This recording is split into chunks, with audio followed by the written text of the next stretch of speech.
Philippe Simo, entrepreneur africain. La réussite, c'est des choses. La tête, mais aussi le cœur. Philippe Simo est un entrepreneur camerounais qui s'emploie à convaincre les diasporas en France et dans d'autres pays d'investir dans leur pays d'origine. Il utilise ces diverses activités pour sensibiliser à cette cause. En tant que fondateur d'Investir au pays, il a récemment accordé une interview aux médias alternatifs We Hustler. Au cours de cet entretien, l'entrepreneur a partagé des détails intimes sur sa vie, notamment sa famille, sa formation académique, sa réussite entrepreneuriale et ses aspirations futures. Dans ce résumé, nous présenterons les moments les plus marquants de cette conversation inspirante. Né dans une famille modeste, Philippe Simo a vécu une enfance ordinaire mais quelque peu turbulente. Néanmoins, à l'âge adulte, cela ne l'a pas empêché de briller dans ses études et d'obtenir d'excellents résultats scolaires.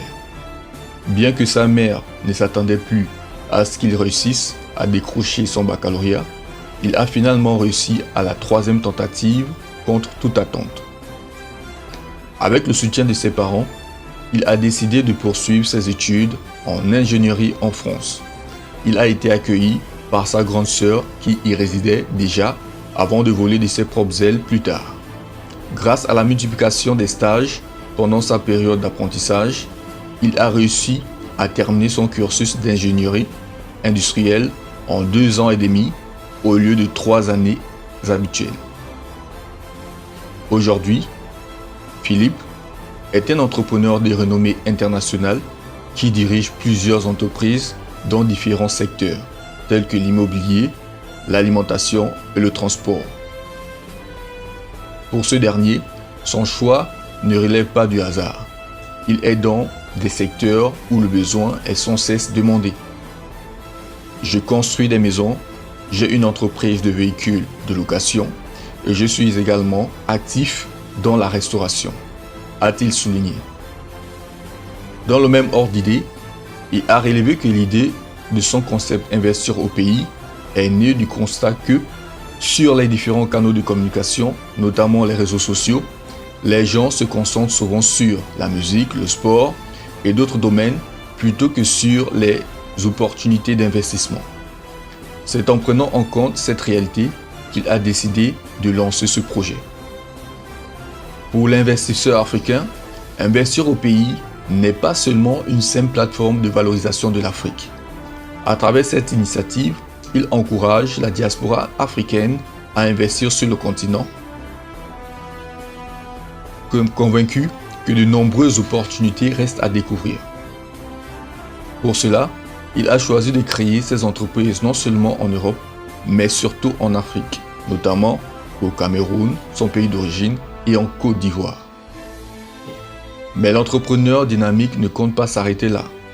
En effet, il envisage d'étendre sa vision à d'autres pays du continent africain, notamment le Sénégal.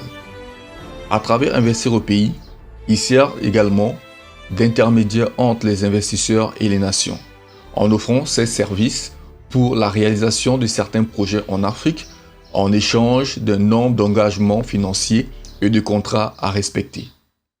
Par ailleurs, Philippe Simo a révélé que son éducation a été marquée par une stricte discipline parentale. Il a aussi partagé une anecdote sur son père. À l'âge de 8 ans, alors que son père fouillait dans une poubelle, il a remarqué une famille assise à une table en train de dîner avec ses enfants. Cette scène a déclenché en lui une prise de conscience. Comment est-il possible que ses enfants mangent à table pendant qu'ils fouillaient dans les poubelles? Cette expérience a contribué à la détermination de son père, devenu l'un des plus jeunes directeurs généraux d'une banque camerounaise à 25 ans, quelques années plus tard. Quid de son implantation dans plusieurs pays? Selon Philippe, il a réussi à investir au-delà de son pays d'origine en établissant des liens avec les personnes et les autorités dans les pays où il souhaite investir. Cette approche lui permet d'anticiper les éventuels problèmes qui pourraient survenir. De plus, il a recours à des professionnels qualifiés, tels que des avocats, pour gérer les procédures administratives.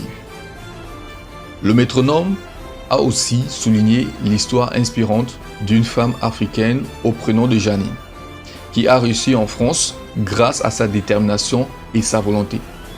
Cette réussite est un exemple à suivre selon Simon, qui pense que l'Afrique a de nombreuses histoires passionnantes à raconter. Il soutient que les histoires africaines sont plus captivantes que celles d'Hollywood et que les récits de vie de certaines familles africaines sont encore plus émouvants que le film À la recherche du bonheur avec Will Smith, qui a ému tant de gens. Selon Simo, la réussite des familles africaines qui ont connu une ascension sociale est d'autant plus admirable. Mon père dit souvent qu'en Afrique, de toutes les façons, derrière toute famille qui a de l'argent, il y a une belle histoire. Parce qu'il y a de cela quelques années, encore, nous étions tous pauvres. On doit aller plus loin, plus haut, plus fort, a-t-il souligné. Il a également mentionné que l'Afrique comptait un grand nombre de multimilliardaires analphabètes. Il a souligné qu'il s'agissait d'une histoire extraordinaire. Comment quelqu'un qui ne sait pas lire peut-il devenir multimilliardaire? Selon Simo, l'Afrique regorge de ces histoires inspirantes de personnes qui ont accumulé des richesses considérables malgré leur manque d'éducation, malgré leur manque d'instruction. Il estime qu'il y en a des centaines de ces histoires par pays en Afrique. Il a déclaré qu'il appréciait particulièrement mener des interviews car cela lui permettait de découvrir des histoires qui le rendaient humble, comme celle de Maman Janine, une personne qui a réalisé de grandes choses malgré les conditions difficiles dans lesquelles elle a vécu.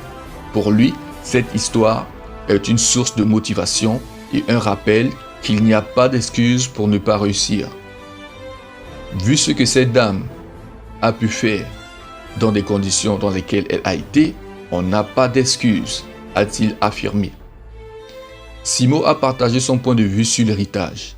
Il a mentionné qu'il y a 2 jours, un ami lui a envoyé une vidéo sur les familles riches françaises, ce qui l'a beaucoup fait réfléchir. La vidéo abordait l'un des plus grands problèmes auxquels ces familles sont confrontées, à savoir la transmission de leur patrimoine. Des exemples ont été donnés pour illustrer comment ces familles riches, comme celle de Bernard Arnault, travaillent dur pour s'assurer que leur richesse soit préservée pour les générations futures. Cependant, il a également fait référence à un cas extrême d'une personne qui a décidé de ne rien laisser à personne et de ne pas avoir d'héritier. Il a exprimé l'importance de préparer les enfants dès maintenant à prendre la relève de leurs parents dans la création et le développement de leur patrimoine. Selon lui, l'un des problèmes dans la communauté est que la plupart des multimilliardaires ne préparent pas leurs enfants à assurer cette responsabilité. Il a souligné que la construction d'une fortune comme celle de Mercedes nécessite plusieurs générations. La première génération crée la richesse, la deuxième la développe et la troisième la multiplie. C'est un gros défi qui nécessite une planification à long terme et une préparation adéquate des générations futures. Le patron d'Investir au pays considère que c'est son devoir en tant que père de s'assurer que ses enfants disposent des outils nécessaires pour aller plus loin que lui. Il est donc très impliqué dans l'éducation de ses enfants afin de leur offrir la meilleure éducation possible, car selon lui, la réussite nécessite à la fois de la tête et du cœur.